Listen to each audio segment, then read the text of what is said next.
सच्चा इश्क एक इमोशनल और गहरे संबंधों पर आधारित कहानी हो सकती है, जिसमें प्यार, विश्वास और समर्पण की भावना प्रमुख हो। यदि आप लंगर अर्थात सेवा या किसी और के लिए खुद को समर्पित करना के संदर्भ में इसे देख रहे हैं, तो यह कहानी किसी व्यक्ति की यात्रा को दर्शा सकती है जो सच्चे प्रेम और सच्ची सेवा की खोज में है। यहाँ एक संभावित संवाद का उदाहरण है जो इस विषय पर आधारित हो सकता है। किसी गुरुद्वारे में जहाँ लंगर सेवा चल रही है, एक व्यक्ति अर्जुन एक महिला सुमन से मिलता है जो लंगर सेवा में भाग ले रही है। अर्जुन, जो पहले जीवन में प्यार को केवल एक एहसास समझता था, अब सच्चे इश्क और सेवा के बारे में सीख रहा है। अर्जुन सुमन से, तुम इतनी शांति से काम कर रही हो, यह कैसे संभव है? तुम्हारे चेहरे पर जो संतोष है वो कहीं और नहीं दिखाई देता। सुमन मुस्कुराते हुए, सच्चा इश्क सिर्फ अपने लिए नहीं होता अर्जुन, ये तब होता है जब हम खुद को दूसरों के लिए खो देते हैं। लंगर सेवा में यही है, न कोई खुद को बड़ा समझे न कोई छोटा, सभी समान होते हैं और जब हम दूसरों के लिए जीते हैं तो दिल को सुकून मिलता है। अर्जुन, पर मुझे तो हमेशा लगता था कि इश्क तो किसी के साथ होने का नाम है, किसी खास के साथ। फिर ये जो तुम कह रही हो वो कैसे इश्क हो सकता है? सुमन, इश्क का असली मतलब तो यही है, जब तुम किसी को बिना किसी स्वार्थ के सिर्फ उसकी भलाई के लिए प्यार करते हो तो वह सच्चा इश्क होता है।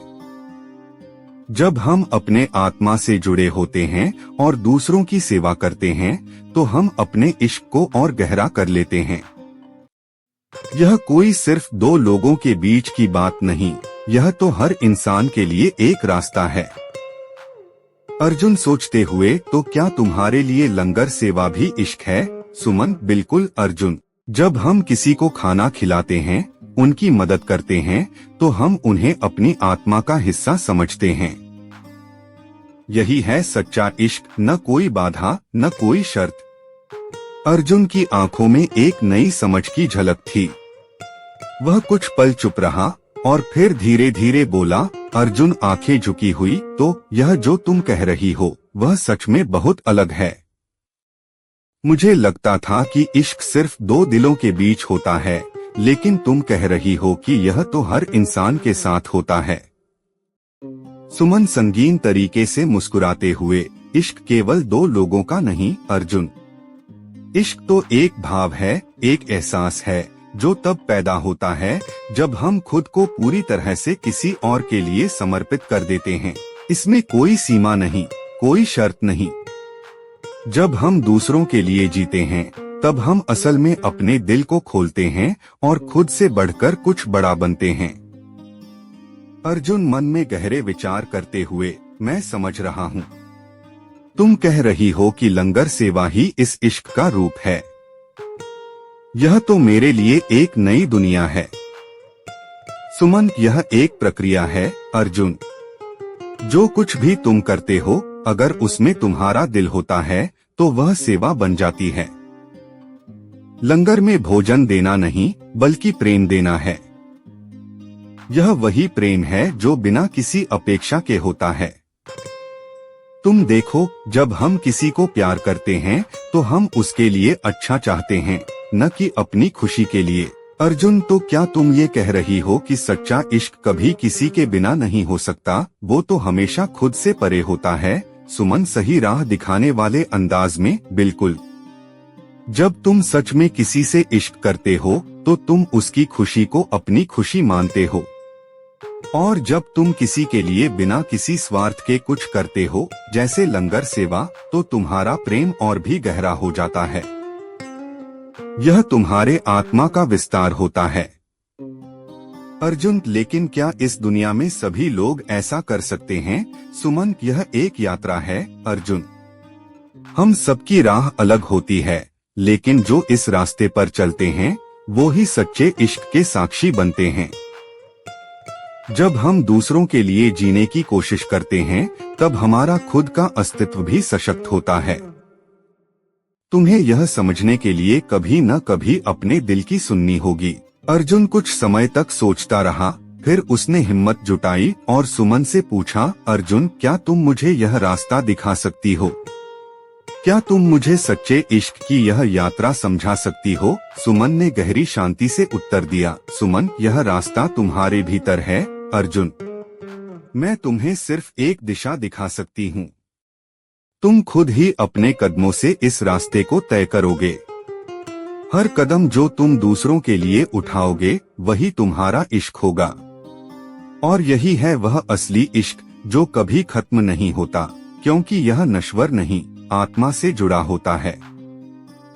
अर्जुन के मन में कई सवाल थे, लेकिन वह एक नई उम्मीद और हल्की सी राहत महसूस कर रहा था।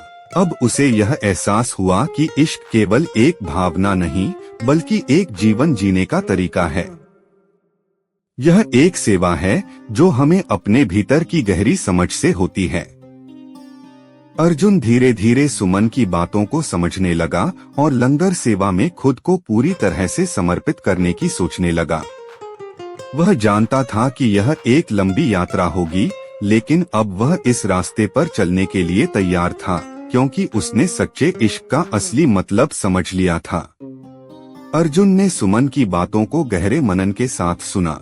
उसे अब महसूस हो रहा था कि सच्चा इश्क वह नहीं है जो उसने पहले महसूस किया था, वह सिर्फ भावनाओं का खेल था। लेकिन सच्चा इश्क तो वह है जो सेवा में समर्पित होता है, बिना किसी स्वार्थ के। सुमन ने देखा कि अर्जुन धीरे धीरे समझने की कोशिश कर रहा था, लेकिन उसे कुछ और भी समझाना था।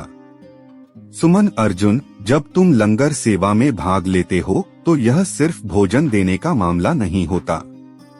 यह किसी व्यक्ति की जरूरत को समझने, उसकी स्थिति को महसूस करने और उसके साथ अपने दिल को जोड़ने का समय होता है। जब तुम दूसरों को देखते हो तो यह जरूरी नहीं कि तुम उनके साथ भावनात्मक रूप से जुड़ो, लेकिन तुम्हें उनकी आवश्यकता को समझने और उसे पूरा करने का प्रयास करना होता है। यही सच्ची सेवा है और यही सच्चा इश्क है। अर्जुन अभी भी संशय में, लेकिन सुमन, क्या यह इतना आसान है? क्या हम बिना किसी अपेक्षा के अपने दिल से ऐसा कर सकते हैं? सुमन ने हल्के से मुस्कुराते हुए उसकी आंखों में देखा, जैसे वह उसे और भी गहरे समझाने का प्रयास कर रही हो। सुमन, अर्जुन, यह आसान नहीं होता, लेकिन यही सबसे सुंदर और सच्चा रास्ता है।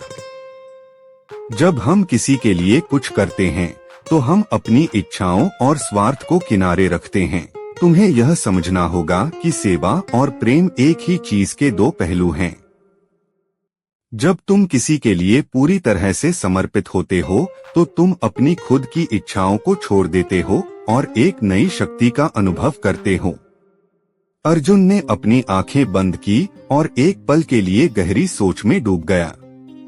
वह महसूस कर रहा था कि उसकी जिंदगी में जो कुछ भी हुआ था वह सब अपने स्वार्थ और भावनाओं के इर्द गिर्द घूमता था।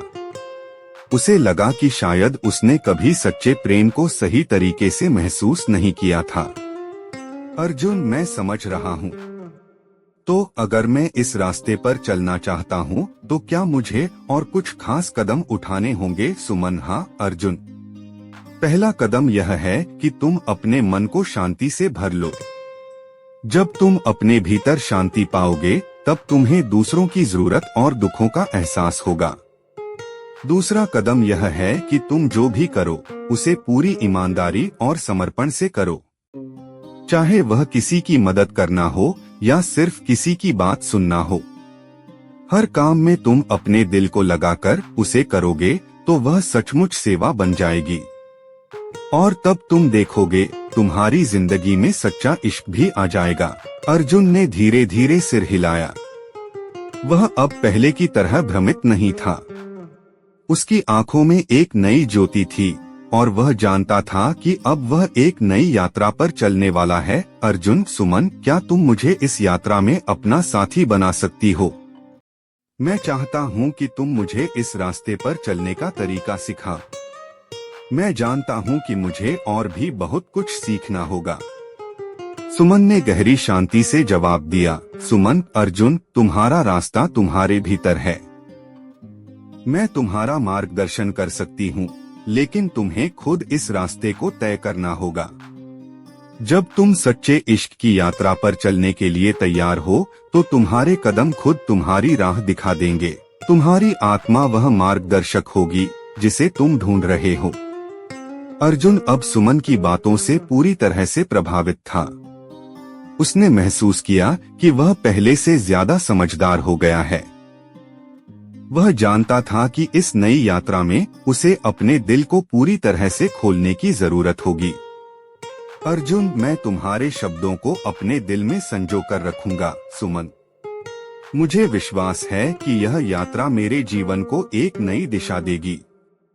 सुमन, यही तो सच्चा इश्क है अर्जुन। जब तुम अपने दिल की सुनोगे और अपने कदमों से दुनिया को बेहतर बनाने की कोशिश करोगे, तब तुम असल में उस इश्क को समझ पाओगे जो निराकार, निस्वार्थ और अनंत है। अर्जुन ने गहरी सांस ली और सुमन का धन्यवाद किया। वह जानता था कि अब उसे अपने भीतर की आवाज को सुनने की जरूरत है और वह इस नए रास्ते पर चलने के लिए तैयार था। वह धीरे धीरे लंगर सेवा में पूरी तरह से शामिल होने लगा। हर दिन वह दूसरों की मदद करता, उन्हें सम्मान देता और अपने दिल से सेवा करता। वह जानता था कि अब वह सच्चे इश्क की राह पर कदम बढ़ा रहा है, एक ऐसी राह जो न केवल दूसरों के लिए थी बल्कि खुद उसके लिए भी थी। समय के साथ अर्जुन को एहसास हुआ कि सच्चा इश्क न केवल दूसरों के लिए होता है बल्कि यह खुद से भी जुड़ा होता है। जब हम खुद को दूसरों के लिए समर्पित करते हैं तो हम अपने भीतर की शक्ति और प्रेम को महसूस करते हैं। यही सच्चा इश्क है, एक यात्रा, एक भावना जो कभी खत्म नहीं होती क्योंकि यह आत्मा से जुड़ी होती है। अर्जुन की यात्रा अब एक नई दिशा में चल पड़ी थी और वह जानता था कि यह सिर्फ शुरुआत थी।